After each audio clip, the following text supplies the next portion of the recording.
And I think it's what we are trying to get across in most episodes is all of these issues, like whether it's Harlan talking about college friendships, but it's like not college friendships. It's ageless, timeless. It never goes away. The desire to be accepted, the desire to have somebody choose you, not just accept you, like first choose you and then continue to accept you, not reject you.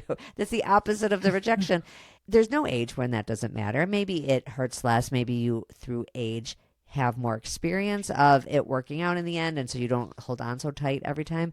But it is still a human need to connect and to have somebody want to be in your life. We struggle to let go. And I think that's what hit people.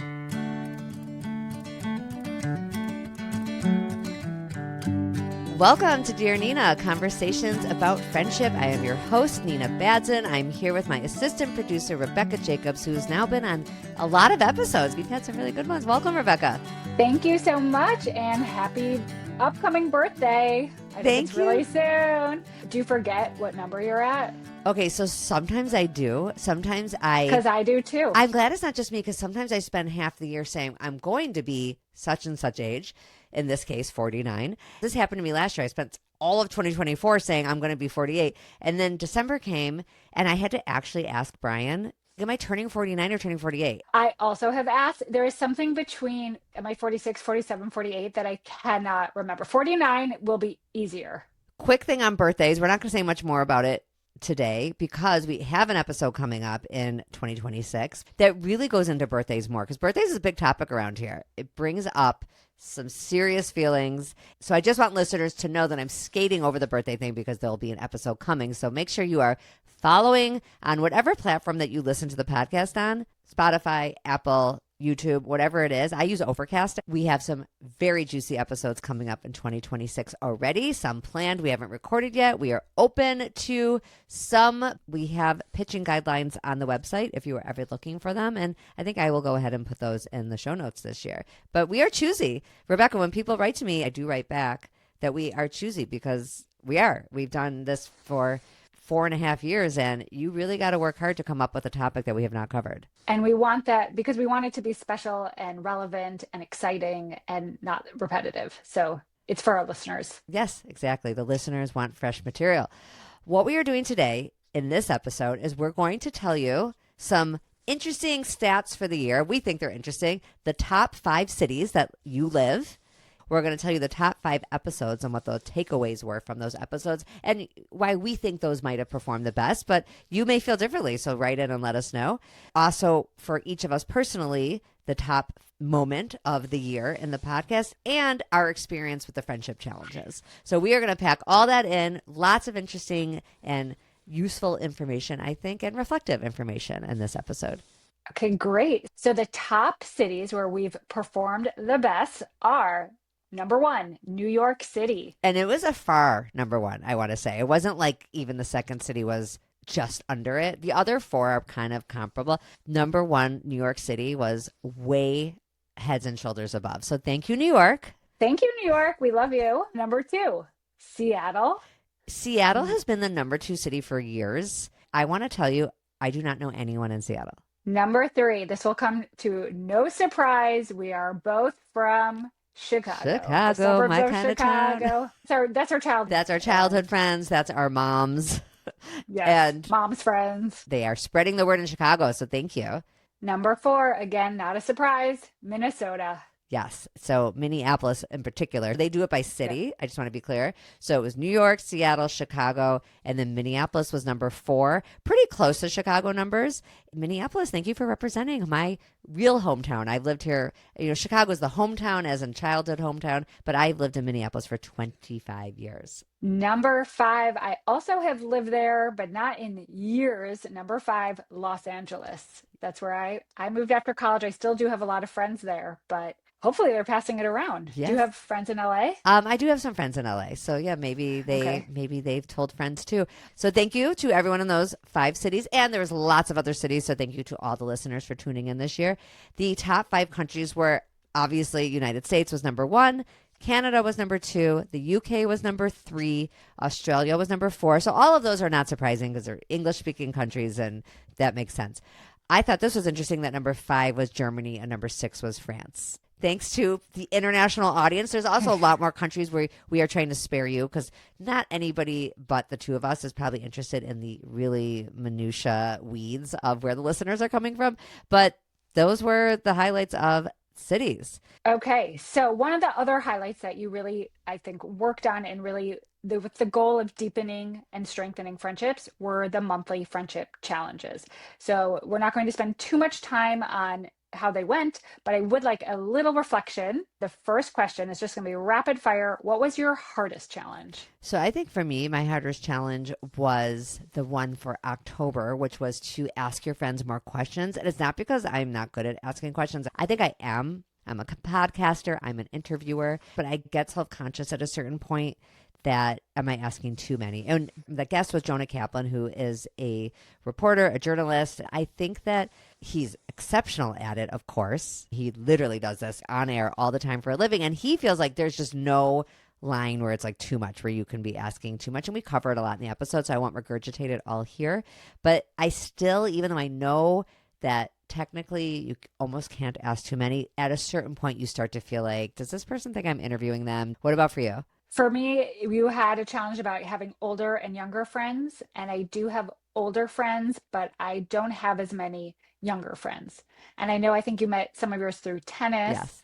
I'm terribly unathletic, so that is not where I'm going to find my younger friends. But I don't want to go to a club. So I don't know. I don't even assume younger people are at clubs. That's like so ridiculous. But I would like to, and I have actually a third grader, so it's not improbable that I could have some younger friends. Yeah, you really could. Rebecca's kids, she has three kids, so I'm going to say for you Right. with a just a bigger spread. Your third is a lot younger than your other two, so you totally could have younger friends. So maybe it'll be a goal to meet some of Jack's parents' friends. Yes, I always say at the beginning of each of those challenge episodes that no matter when you're listening to the episode, because people find the episodes through SEO, meaning they might get into Google or ChatGPT these days, by the way, and Google something that is an issue they're having. An episode from 3 years ago, 2 years ago, or this past year could come up for people and they land on the podcast no matter when the episode was. And so those challenges are timeless, but we are retiring the challenges. We're not doing them for 2026. If that was something that was helpful to you or you did some and not the other ones, you can always go back. And I have them listed really nicely and explained really briefly in my newsletter at dearnina.substack.com. If you go to the menu at the top, it says friendship challenges. Those will just be there permanently for people to use.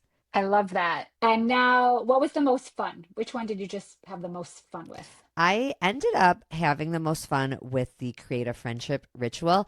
Funny enough, we actually recorded that one. I recorded with Rachel Steinman and Rachel Winter. It was November of 2024, but I didn't put it up until February because I wanted to make that one for Create a Friendship Ritual. But because I recorded it before the end of the year, I decided that I was going to make the ritual to take care of the fact that several of us with December or late November birthdays feel that our birthdays are wedged into the same time as Thanksgiving and New Year's and Christmas and Hanukkah and all the stuff. I created a new annual tradition and I started it December 2024, which is right after we recorded, to do a breakfast or brunch or whatever we can make work for those birthdays that time of year. And we did it. We did it in December and we said, let's do this every year. And then we just did it a couple weeks ago. We had the December breakfast. So now it has been 2 years in a row. I was very successful. So not only was it fun, it was a successful assignment. And I guess for me, maybe not the most fun, but one that is less challenging for me or not as hard. And I know it's hard for many listeners. I have an easy time asking for a favor. And I know that sounds weird, but when you live in a city where you have no family, you have to get very comfortable with having your friends help you out. It is impossible to do it alone. So I often ask for favors, but I hope I'm also someone who will return a favor and not tit for tat. But I will show up for you, but I would love you to show up for me. Okay, Rebecca, moving us on to the drumroll moment for the episode. It is the top 5 episodes of 2025. There are numerous ways to get analytics for episodes. We're not going to bore you with those, but this is what came up as the top 5. What was number 1, Rebecca? Number 1 was episode 143 with Harlan Cohen, and it was The Law of Rejection in Friendships. And Nina, let me tell you, this one is hard for me because the whole premise is to embrace rejection. So hard. Oh, it is. I think it might not be so hard for everyone, but it is very hard for me. I want to be likable. I want people to like me. I don't like when I fail. It is rough, and he wants us to run towards it. He had such a great quote, which we will play for you in a moment. But I just want to tell you that Harlan Cohen is extremely popular on social media. His books are very popular. He is the go-to guy for college kids dealing with their friendships in college and for their parents. He's just very relatable. People share his videos all the time. So I'm not surprised that this was the number one. He just speaks directly. He does not mince words. Here is what he had to say about rejection. I am obsessed with rejection. I'm obsessed with it because when we can be friends with rejection and allow rejection to walk side by side with us, instead of being so worried about what other people think and getting stuck in the shame cycle of I'm not enough, we're really able to use rejection as a tool to reflect and to continue to be thoughtful, present, and the best version of ourselves. And I talk a lot about this in my book, Win or Learn, the risk-taking framework that includes the law of rejection is a fundamental part of all of our lives. So it's what I use. I do professional development. I'll work with corporations. I'll work with students. I work with parents. I work with administrators. That's kind of the framework. So Nina, I wanted to set that up. It's really important because the law of rejection, and I just want to give this the attention it deserves, also referred to as the universal rejection truth, says that not everyone and everything will always respond to me the way I always want. Not everybody's going to always include me, appreciate me, desire me, date me, hire me, and respect me the way that I would like to be acknowledged. It is a law of nature. The second most popular episode of 2025 was number 146 with Dr. Jackie Henry, who is a therapist right here in Minneapolis. That episode title was Tolerate Uncertainty and Stop the Overthinking Spiral. That also, again, if you think about it, we're kind of in a similar universe of dealing with rejection or perceived rejection in this one. I feel like this one was more about maybe you weren't rejected, actually. Maybe you are just overthinking something that was a very simple, no big deal moment. And I just want to tell you really fast that I've already recorded for 2026 an episode with Meg Josephson, who's also a therapist, who wrote a book called Are You Mad at Me? And the same people who found this episode with Dr. Jackie Henry helpful will find that helpful, because the underlying issue of overthinking and having this whole spiral where you're not sure what someone thinks about you and you're thinking about it, and did you say something awkward, did you do something awkward, are people talking about it, is the same reader or listener who would find that book helpful. Because what are you doing if you are overthinking? You are assuming someone's mad at you and you're trying to fix it. Exactly. You're creating a story in your head, and it's exhausting for you, and it could be exhausting for your friend. Yes, that's something Meg and I talk about also, is that you have to be careful that in your desire to address what we talk about in this episode, number 146, is the person mad at you? Are they not? Do you need to write back and make sure? If your friends have to constantly reassure you they're not mad at you, you may be creating a situation where they're going to be mad at you eventually, because that can just be a lot. Yeah. And I remember one other thing that she said that I loved, and I know you loved too. She said, it's my responsibility for people to get to know me. And I feel if that could encompass many of the episodes, and I think one of the things that the podcast does incredibly well is putting us in the driver's seat. And so we could choose not to make the stories.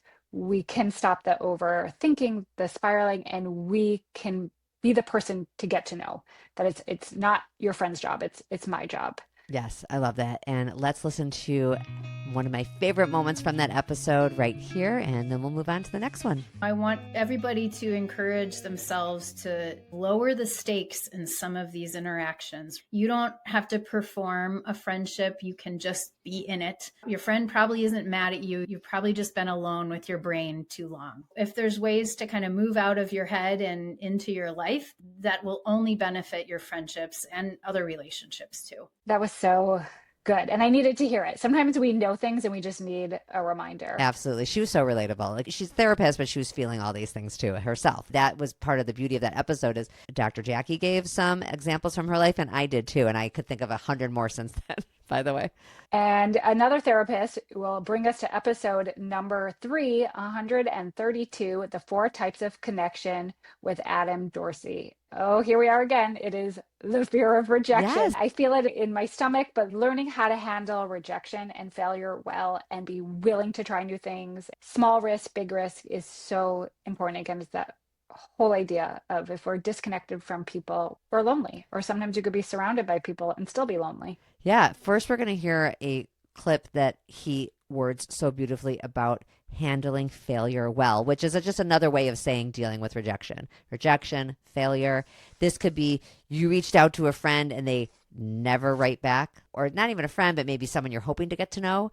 And you do the thing that I am constantly pushing people to do on this podcast, which is reach out, try, say, do you want to meet for coffee, and actually give an actual date. That's a big thing. I said it when I was a guest on Adam's podcast too. And I just replayed that episode a few weeks ago on Dear Nina. So if you didn't catch it, go check that out as well as a bonus episode in December. I spent a lot of time on his podcast saying that when you reach out to someone for plans, you absolutely have to, I think to quote myself, I said, it might be my mission on earth to get people to do this. Give a date. Never just say, hey, we should get together. It's, I'd love to get together. And you give 3 dates. And if that person wants to bite, they will either accept one of those dates or they will counter with other dates. We talked about it for a long time. I won't say it all here, but he, in this quote we're going to play now, is when he was on my podcast talking about, well, what do you do when they don't bite? They don't say, that sounds great, I can't do those, but what about this date? It will feel like a rejection. It may feel like a failure. And this is what he had to say about that. And if I could go back in time, by the way, and I could whisper one little thing to myself, it would be handle rejection well, handle failure well. If I was able to do those two things, that would have caused me to try more things. And people ask me, how do you get these guests on your podcast? Well, you have no idea how many people say no. I know for a fact you got to buy a lottery ticket if you want to win. It's much lower stakes, reaching out and trying things than buying a lottery ticket. The likelihood of winning on that is you might win $2 after 100 tries. But getting what you actually want and being willing to fail, some of them describe mistakes as missed takes. That was what Matthew Abraham said. My friend Bonnie calls it tuition. Our mistakes and failures are tuition. Yes, and Dory Clark says failure is merely data. And if we're able to just be super dispassionate in our pursuit and say, oh, I failed, I missed the basket, I'm going to try something else or try again in a different way. If we could just get over ourselves, quiet the internal monologue that we get from our imaginary audience and say, you know what, I'm going to cultivate self-compassion. Even the Navy SEALs use self-compassion, which is one of the roots is talking to yourself the way you would talk to a friend. We talk to ourselves in manners that if we talk to our friends that way, we would have no friends. But if we could talk to ourselves the way we talk to our friends, oh my gosh. And we think that we'll be tougher. We have this lionized idea. I'm going to be tough on myself. I'm really hard on myself. No one's harder on me than me. Well, maybe that's not great. Maybe there's another way. Maybe you're going to get actually better results than the Navy SEALs have been showing, that they get better and faster by being kind to themselves when they're doing these seemingly impossible things. One other quote I want to share from Dr. Adam is his words about disconnection.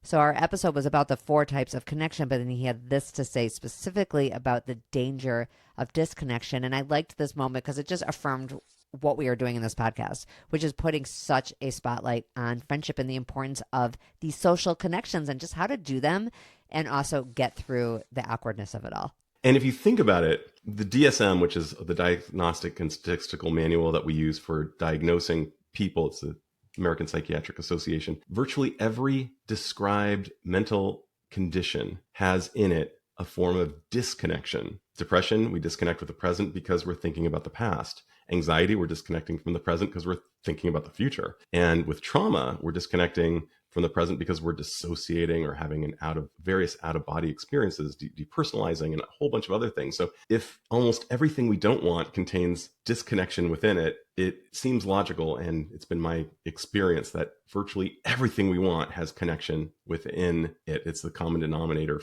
I think it's the precursor for happiness and well-being. I love his voice, and I love how it's just, but I also love what he has to say. And I know because I see the letters that you receive, so many are about that pain of losing a friend, of that disconnection. it's not a surprise that rejection and feeling rejection and that raw pain of losing a best friend, a work friend, a new friend you just made who you thought was your person. It's so raw and we hear it so often. It's a real grief. Even when you're told to get over it, you can't. It's really hard. And I think he puts words to that feeling. Yeah. I forget to remind listeners of this, but yearly subscribers to the podcast can get a personal response from me. So this is a good time to mention it because it came up in one of the letters I got recently. People can subscribe to read all these anonymous letters and answers at dearnina.substack.com. However, yearly subscribers, so you're paying up front for the year, in addition to being able to read all the anonymous ones, can write me personally one letter. And it's $60 a year. And you get the one letter every year. If you re-up the next year, you can write another one. It's just between me and the person. Yeah. I think what you offer is a listening ear. Yeah. With someone who really gets deep friendship. I've been studying these things, talking about them, writing about them for over 10 years, which is how I usually intro every episode. I do that to remind people that I didn't just stumble into this topic a couple days ago. There's a lot of patterns that come up, and the patterns are right here in these top 5 episodes. It does not surprise me what were the top 5. So let us go to episode number 4, which was episode 148. We called it the Tricky Friendship Etiquette for the Modern Digital Age. That one was a little lighter. That was with Daniel Post-Senning, who is the grandson. Now I can't remember if he's the great-grandson, but it will be in the actual episode 148 when you listen, of Emily Post. And we took listener questions about modern etiquette issues. It was really, really a fun episode, even though some of the stuff we talked about is tricky and awkward, but it kind of almost goes with the overthinking one. It was to try to help people know what to do in those awkward moments. So what I loved, we've all been in those moments, a high school reunion, a holiday party, a school function where you're talking to someone and it's great, but it's time to be done. What do you do? And I love how he acknowledges that little social moment of how do you get out of a conversation.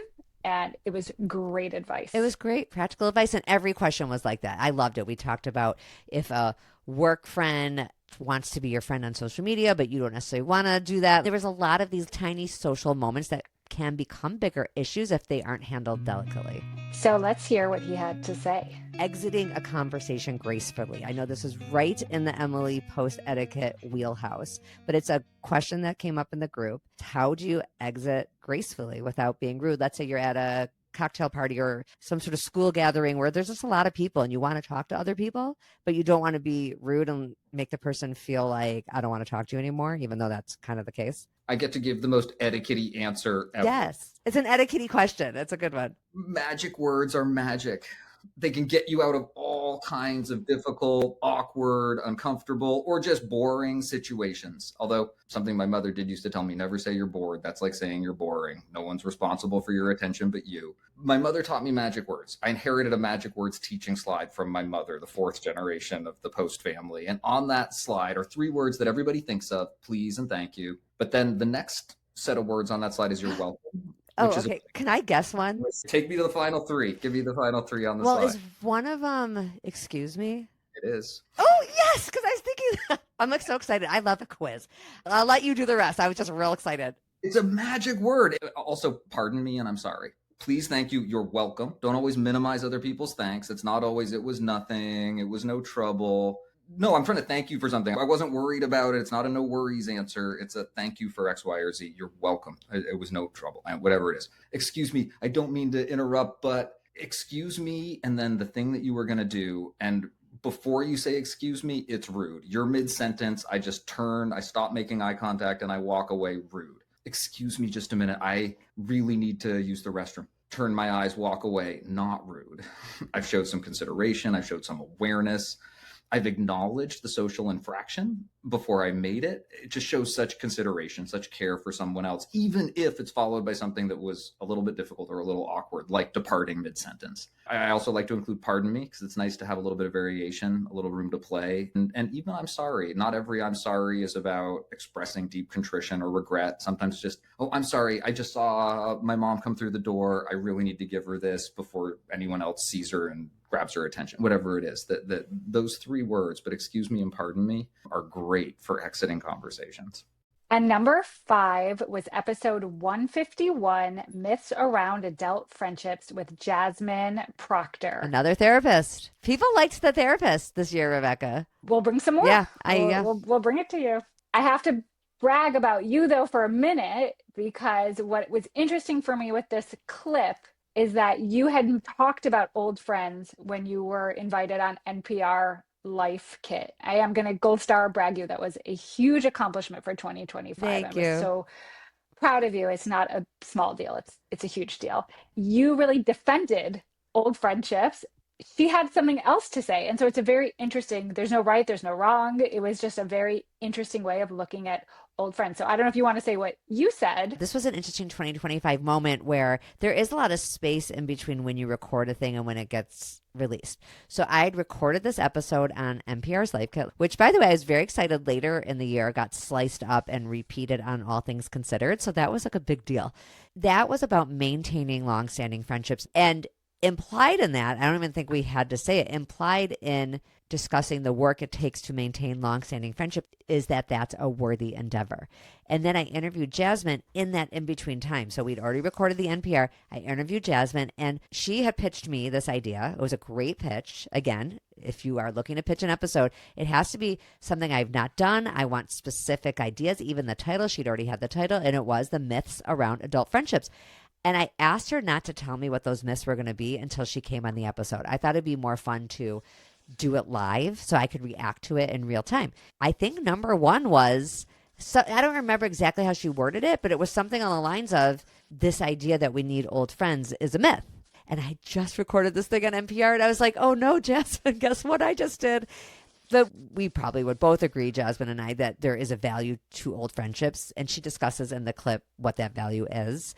She really beautifully expresses what the value is in new friendships. I love how she worded that. And I agree with her. I would just say there's a value in both for sure. And I think she would agree.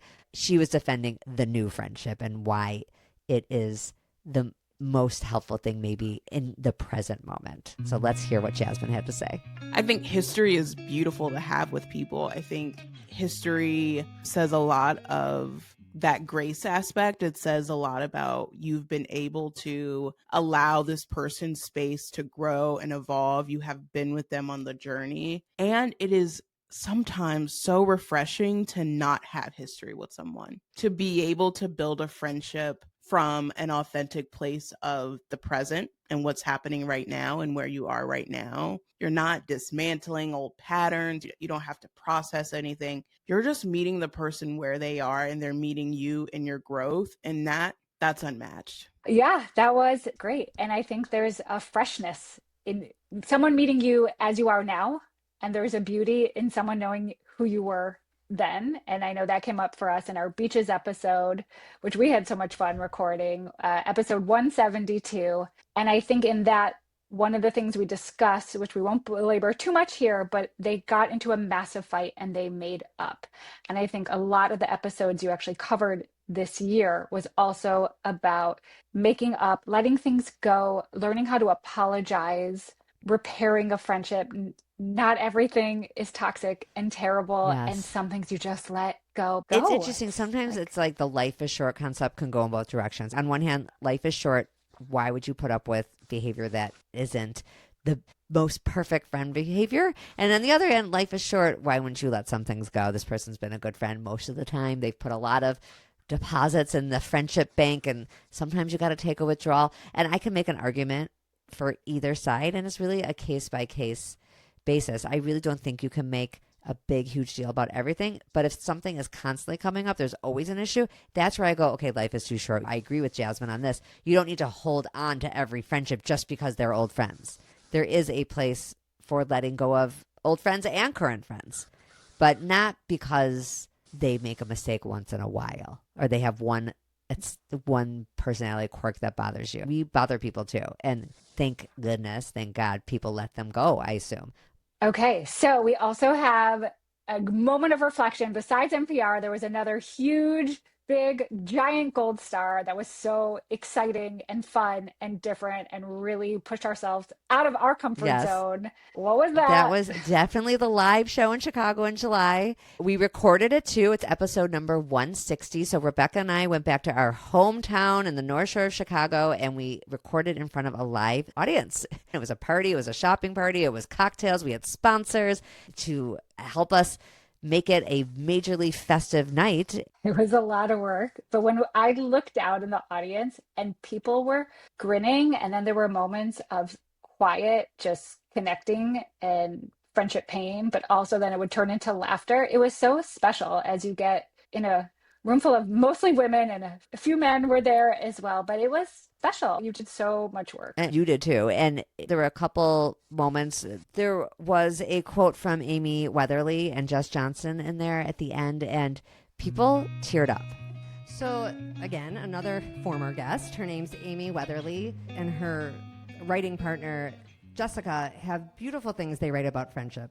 And she shared one recently that I think is a great place to end. It speaks to the pain point. We talked about this friend group stuff. There's no one right answer. There's no magical way to yourself always feel included, to feel like you're never excluding people, because if you want your friendships to be deep and meaningful, you can't do everything with 15 people. But if you're feeling more of the feeling, that's where my empathy is with right now, with the person who is not being included. She had this to say. It's really a poem. I just think it's a good message for human connection in general. This is the message that I want to leave you with, which is go where the love is. Go where the friendship flows both ways. Go where you appreciate and where you are appreciated.